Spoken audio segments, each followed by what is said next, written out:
திக்ர்ல எல்லாம் பெரிய திக்ர். பாவம் செய்யறதுக்கான சந்தர்ப்பங்கள் அமைந்தும் அல்லாஹ்வை நினைத்து பாவத்திலிருந்து உங்களோட ஆன்மாவை பாதுகாத்துக் கொள்ளுங்க. உங்களோட ஆன்மா செய்யற திக்ர், இந்த திக்ருடைய வாழ்க்கை இருந்தால் மனசுல பிரச்சனையே இருக்காது, மனசுல குழப்பமே இருக்காது. இது எப்ப இல்லாம போகுமோ அப்ப வாழ்க்கையில நெருக்கடி ஏற்படும், மனசுல குழப்பம் ஏற்படும். وَمَنْ أَعْرَضَ عَنْ ذِكْرِي فَإِنَّ لَهُ مَعِيشَةً ضَنكًا وَنَحْشُرُهُ يَوْمَ الْقِيَامَةِ أَعْمَى وَمَنْ أَعْرَضَ عَنْ ذِكْرِي.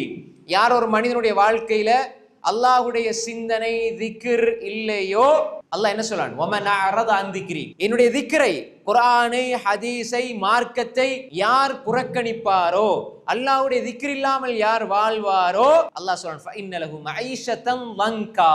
அவர்களுக்கு நாம் நெருக்கடியான வாழ்க்கையை கொடுப்போம். நெருக்கடியான வாழ்க்கை, மனசுல நிம்மதி இல்ல, மனசுல குழப்பம். அல்லாஹ் அதுக்கு உடனே அல்லாஹ் தஆலாவுக்கு ஒரு பதிலையும் சொல்றான்.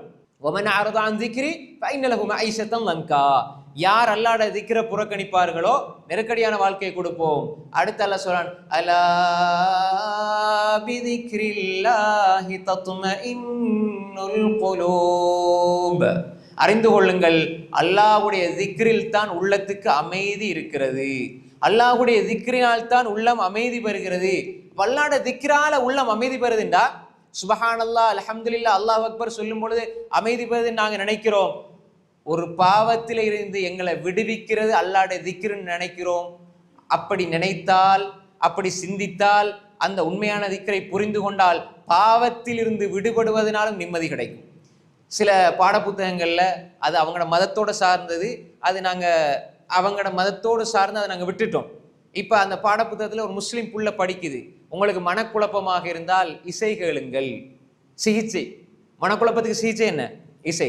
நாங்கள் சொல்கிறோம் இசையை கேட்டால் இன்னும் மனக்குழப்பம் கூடும், அது ஹராம். ஆனால் ஸ்கூல் பாடப்புத்தகத்தில் எழுதப்பட்டிருக்குது, அது அவங்களோட மதம் சார்ந்தது, அதை அவங்க பார்த்துக்கட்டும். ஆனால் முஸ்லீம்களாகி எங்களுக்கு அல்லாஹ் என்ன சொல்கிறான்? அது ஹராம். ஹராத்தில் நிம்மதி கிடையாது, இசையில் நிம்மதி கிடையாது, ஆடல் பாடல் நிம்மதி கிடையாது, சினிமாவில், பொய்யில், விபச்சாரத்தில் நிம்மதி கிடையாது. அல்லாஹ்வுடைய திக்ரில் நிம்மதி இருக்கிறது. அல்லாஹ் அதைத்தான் சொல்லித்தாரான்.